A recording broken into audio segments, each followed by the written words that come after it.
So what is Power Automate? So Power Automate is an application tool to build automations. So it is a Microsoft tool. It is part of the Power Platform, along with some of the other tools in the Power Platform, which would be Power BI, Power Apps, and Power Pages. The workflows or the flows that we build are referred to as flows or cloud flows. So you'll probably hear Eric and I a few times describe Power Automates as flows or cloud flows. They mean the same thing. So again, it's the tool to build automation. Um, so the cool thing about Power Automate is it's not a specific tool that's Dynamics or even specific to the Power Platform itself. It's kind of agnostic. Yes, in Eric and my world, we do a lot with Power Automate in Dynamics customer engagement, um, but it is agnostic. So you can use this tool for checking incoming Outlook emails, SharePoint records or SharePoint documents. If we need to automate something in there. And there's really a million different things that we could be doing with Power Automate.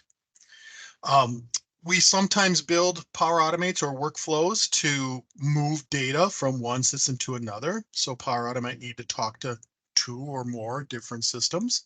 So that's a common thing as well. So again, it's really that automation engine. Some examples of Power Automates is sending an email notification. So if something happened in our process or some environment and we need an email notification to go out. Or we might want to create or update some records in a database, whether that be Dynamics or any other database. We kind of mentioned this earlier, but we can move or copy data from one system to another. We can also create approval processes around a process that you might have in one of your applications. So the two here that you see that have an asterisk next to them, email notifications and create approval process, are the actual examples that Eric and I are going to show you today. Before we do that, there are just some core concepts that we need to cover in the Power Automate world. And so the first thing we're going to talk about is there's some different types of Power Automates or different types of flows that can be built, and they all kind of have their purpose. And then within a Power Automate or a flow, there's this concept of triggers, actions, and connections. So we'll talk about that. So first, we're going to talk about the different types of flows. So we have automated flows, and we have instant flows, and we have scheduled flows. Those are all kind of built the same way. I think they kind of make sense. Automation is going to run off something that happens in a database or something like that. An instant flow is we're going to design a button that somebody's going to click, and then that is going to run the flow or whatever we tell the flow to do. And then scheduled flow is something that we would schedule to run, let's say nightly or multiple times a day. So those are the three most common types of flows, and building those is very, very similar. There's other flows called desktop flows, and that's used to automate like a daily repeatable task that you would do on your desktop. Almost like, hey, I'm going to record a bunch of clicks that I do every day. It's the same clicking and things that I'm doing every day. You can record that as a desktop flow and run that. That always reminds me of back in the day in Microsoft Excel, you could build like a macro. And then when you recorded that macro, it was recording your different clicks and things like that. And that's kind of similar to the concept around a desktop flow. And then another type of flow is what's called a business process flow. Some of you that are users of Dynamics 365 customer engagement are probably familiar with this, but that's a visual guided, sometimes we refer to as a ribbon up on the top of the screen that guide users through a particular process. And so that's just a different type of flow. So today, Eric and I are going to focus mainly on those automated flows. But again, I just want you to be aware of there's different types of flows out there. Triggers. So every single flow starts with a trigger. Okay, so basically a trigger is what's going to start my flow off. And this is going to be most important in an automated flow. So what's going to be that thing that's going to start that flow? Don't need to necessarily worry about that on a scheduled flow or an on-demand flow, because I'm going to click a button to start it. But for those that are an automated flow, what is going to be that thing that's going to trigger that flow to run? So some examples are like, hey, when a record or an item is created in a database or modified in a database. So that could be a database or a SharePoint item, or a document gets created or modified, that could trigger flows. Or how about when an email arrives in your inbox? That could trigger a flow to evaluate that email and do something with it. How about when a file is simply added to a folder? Hey, this file's appeared in a folder. I need these automations to happen. Those are some examples of triggers. Actions is the workhorse of Power Automate. So actions is what's going to happen once that trigger happens, right? And so all flows have at least one action. Some flows have many actions, but so every flow has a trigger and at least one action. And there are 1,000 of actions available with all different kinds of connectors. And we'll talk about connectors in just a second here. But some examples of actions are, hey, I need to create or update a different type of record in a database. Or I need to create a new document from this template that I've created and then save that document in a specific folder or specific area in SharePoint. Or maybe I need to email that document out. I can send emails, I can send text messages, I can send push notifications and applications using an action in a flow. And again, there's many, many thousands of different actions that could be run. But actions are tied to and triggers as well are also tied to what's called a connector. So connectors are the different tools that we would use Power Automate in. And Microsoft gives us hundreds, I haven't done a count recently, it might even be thousands at this point, of out-of-the-box connectors. And this slide here is just going to give you kind of that visual of all the different types of connectors that are available to you. And if there wasn't one out here for whatever application you're trying to build an automation in, there's this thing called building a custom connector that you could do as well. So that's what a connector is, but connectors are kind of like, hey, I'm going to trigger a flow based off of a Microsoft Dataverse or Dynamics database action. That would be a connector would be the Dataverse. If I want to monitor something in Outlook, Outlook would be the connector. So those are connectors. Let's get into building flows now. So I'm going to start with the first example, and then Eric's going to do a second example after I'm done. My example is going to be probably the most common flow that we see out there, and that's going to be an automated email notification. So something's going to happen, and we're going to send an email out. Our business scenario for this example is going to be this. So we have Dynamics 365 customer engagement sales, and we have a sales process. That sales process uses leads. And in our environment here, our leads are nurtured by our marketing department, and our marketing department will own those leads.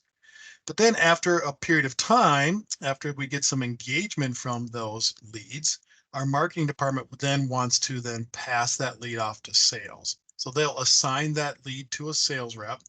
And then that is what's going to trigger our Power Automate or our flow to then send an email notification to that sales rep that we assign the lead to. So that sales rep is aware that they have a new lead assigned to them. And then we'll include a little link in that email that they can click on to actually take them right to that lead record in Dynamics. So this is Dynamics here, and this is a lead record. And if you look in the upper right-hand corner, that is the owner of the lead record. So as our marketing team is working, nurturing this lead, the owner of the lead was our marketing team. And then somebody in our marketing department at the appropriate time, when they're ready to pass this off to sales, is they're going to change that owner to one of our sales reps. Here you see it as me. So I'm going to wear my sales rep hat for a little bit here. And then somebody on our marketing team is then going to mark this lead, and they're doing it through this business process flow, which is another type of flow, this little ribbon that you see up on the top. But we have a step in that business process flow to say, is it sales ready? Yes or no. And so the marketing person will toggle this lead record to yes, it is sales ready. That is what's going to trigger our flow to run. So let's get started. So we got to build our flow around that process. And so we build flows in what's called a maker portal. And there's two flavors of that. So I have the two URLs up here, really simple. Make.powerautomate.com is the one that Eric and I will be using. But you can also build flows in in make.powerapps.com. And you can also do other kind of customizations like build a Power App in that second one. But if we're specifically talking about just building a flow, we prefer using make.powerautomate.com. Once we go in there, we'll select the environment to build this flow in. We'll put that, we'll create a solution file to put our work in, and then we'll create this new automated cloud flow in that solution file. So here I went to make.powerautomate.com, and I selected my environment in the upper right. So since this is going to be running off of our Dynamics customer engagement sales process, the environment that I'm choosing here is the Dynamics customer engagement environment. Now, Eric's going to talk more about some best practices later on today, but we want to probably be building these flows in our sandbox or dev environments, test them all out, and then promote our changes to our upper environment, like a production environment. And we do that promotion through what's called a solution file, which is why we want to build our cloud flows in a solution file. So I pick my environment, and then on the upper left of that menu, you see I click new solution, and then I give it a solution name, and then I have a solution file to work in. I will click on that solution file, and then I'm going to click new automation, cloud flow, and then an automated cloud flow. So remember, we have instant cloud flows and we have scheduled cloud flows. I want the automated one because I want it to run when the marketing user flips that lead to sales ready yes. Once I do that, I will get kind of a dialog box to get me started. And all I need to do here is simply give it a flow name, which I call this one lead, send owner notification when sales ready. And then I have to pick a trigger. So a trigger is related to those connections. Remember, Dataverse is where the Dynamics customer engagement is built on. So it's a very good idea to try and filter your triggers by some keyword. So I typed in the word Dataverse here, and it came up with some suggestions. And the one that I want is the second one down that says when a row is added, modified, or deleted in the Dataverse. So again, a lead record is a record in a row in the Dataverse. And so when that gets modified, I want it to trigger my flow. But let's jump in. So once I hit create here, that's going to create my trigger. So at that point, I would just have that very top box that you see in this print screen right here. That's our trigger. Now this is our completed flow. So I'm giving you a little preview here, but we've got 3 steps in our flow, 1 trigger and 2 actions. And I'm going to jump into each one of these in some detail right now. So the first one is the trigger.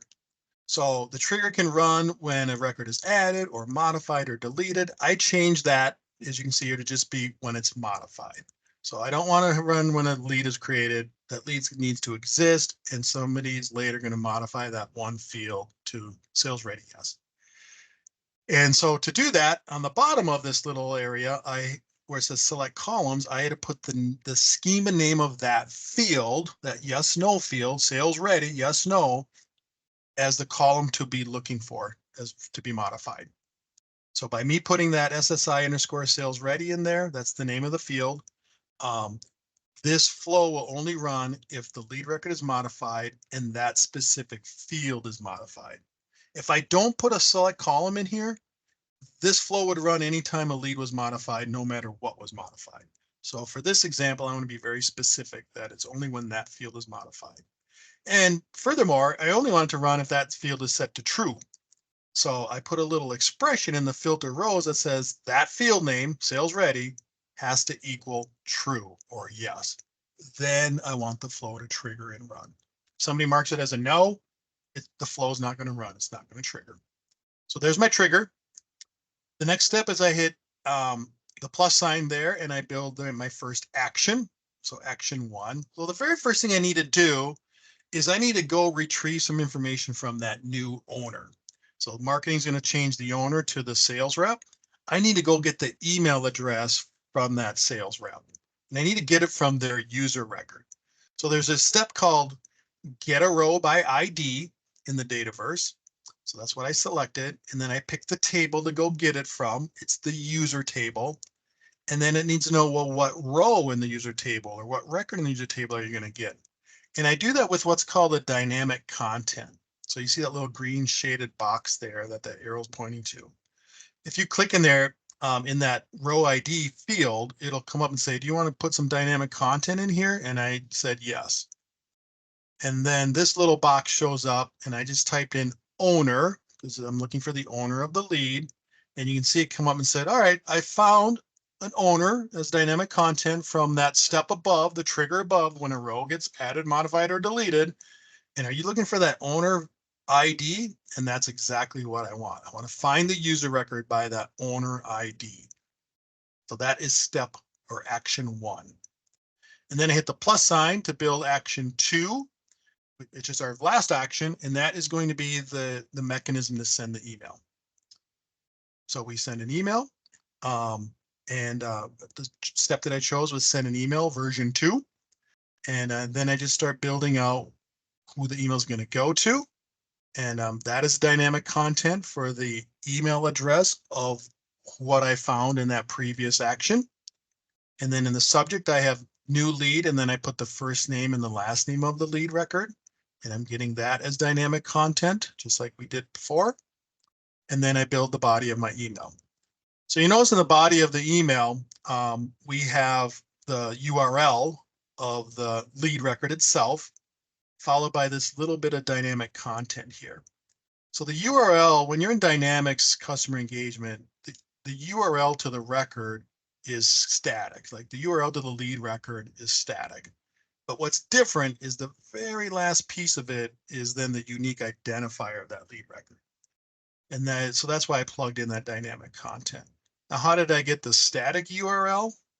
Well, I just went into Dynamics, went in my sales app where the sales reps would be, and I went and opened up a lead record. And in the URL on the top of the browser, I just copied that whole thing and pasted it. And then I took out the last little bit of the unique identifier and then inserted that dynamic content. So we'll always use the unique identifier for the lead record that triggered the flow. Then we're going to want to test our flow. So there's a test flow button in here as you're building them. So I click test here, and then I just choose manual. And then I go into my test lead record and I toggle it to sales ready yes, and look at the results of my test. And so I ran that and my flow was successful. If it wasn't successful, it would tell me it wasn't and would come back with some information of why it failed. And then I would just have to troubleshoot that.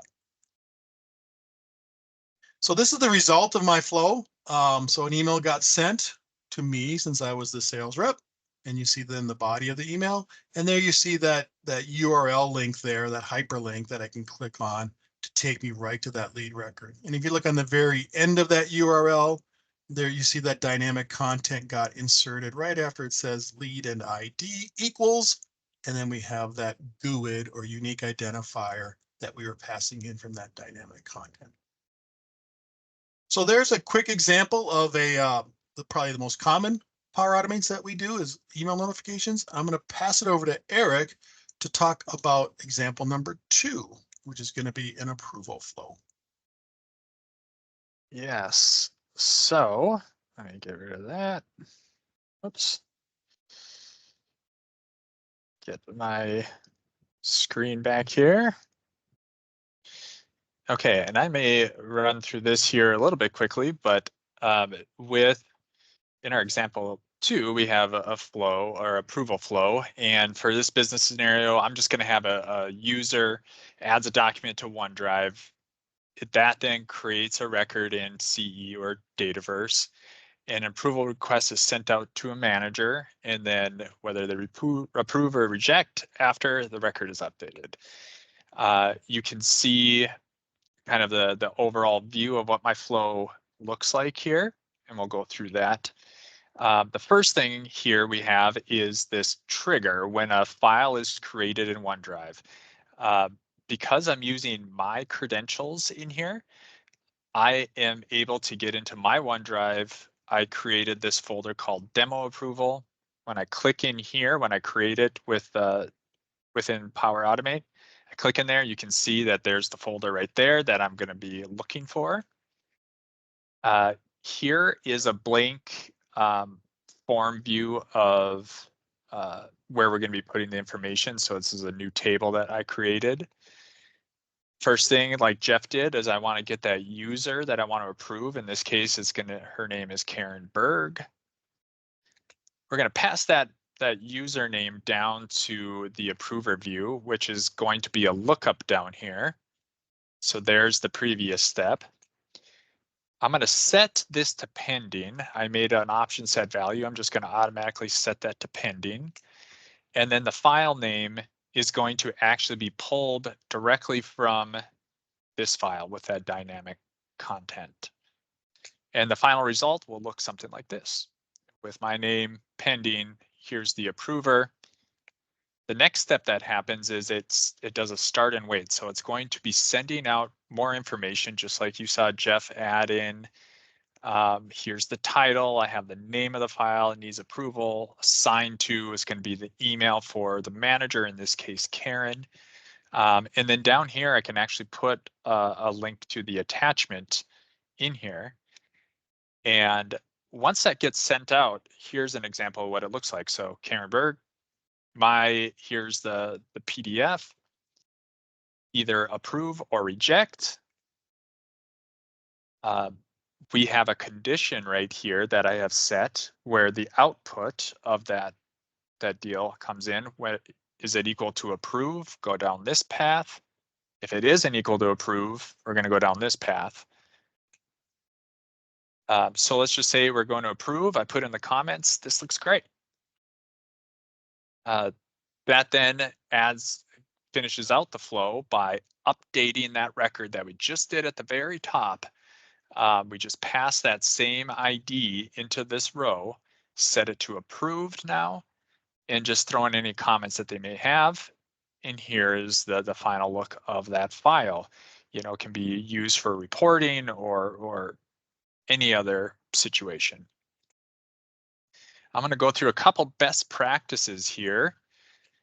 When we use this, as Jeff said, using solutions is very important when you, especially if in environments. So it helps with organization. You know what kind of version control. Let's say we're on the 1.7 in development, but we're on 1.2 up in the production. So it's just a good check to see where we're at with that. Dependency management. So once you export it, it will tell you, hey, you're missing this dependency, or when you try to import it to another environment, you need this field on this table, you're missing it. And you can go back and change it. Ownership. Ownership's a good way here. I usually suggest somebody that, you know, maybe an automated user that isn't going to leave the company, because if you don't have anybody backing up that ownership, no one can get into that flow to do anything. Naming. Naming, it helps the readability, the clarity. It's much easier to manage. And believe me, we have gone through a ton of companies that have just a ton of flows, and having that naming convention is imperative. You'll notice an example down here is what I have. I always started out with PA for Power Automate dash the entity or table, in this case, the review Dropbox files. You know, what type of flow? Is it a child flow? Is it a scheduled flow? Is it an automated? And then a brief description of what it does. Connections. Connections are their kind of your bridge, your gateway into the databases, into the different connectors. So a flow will use your user credentials to get into these particular actions, so you can use them. And you can have multiple credentials in a flow. But the better way to do it is to use a connection reference. And the best way that I can say to you that a connection reference would be useful is I make one connection reference that's say Dataverse or Outlook, and I put it in, I say that's a container, and then inside that container is my credentials. When I move this up to production, all I'm moving is the container, and somebody else can come in and put their credentials in. So let's say we have a user that is used to run all production. That way too, you don't have to, you can add these to as many flows as you want by using the same reference. And when that reference, and if that reference changes, you just have to go into the single spot and change that reference there. And then finally, as you know, AI is huge right now. Copilot is out there. It really is a good spot to get you going. If you're not sure how to start, you can just type it in here to this um, Copilot, and it will start doing the connections for you. And I know that went by quick, but to wrap up, here's Jeff again. Hey, thanks, Eric. Yeah, good stuff. I will wrap this up pretty quick here. So if you just want to go to the next slide, Eric. So we've got a few upcoming sessions. So hopefully you've probably attended a few of the other Power Platform sessions before ours, but there are a couple cool ones coming up here. There's one at 1:10 today for Power BI. And then at 1:45, one of our customers, Andrew Vogel at Inspire Medical, is going to talk about how their business has been transformed with the Power Platform. Rick, you want to go next? So you saw a lot today.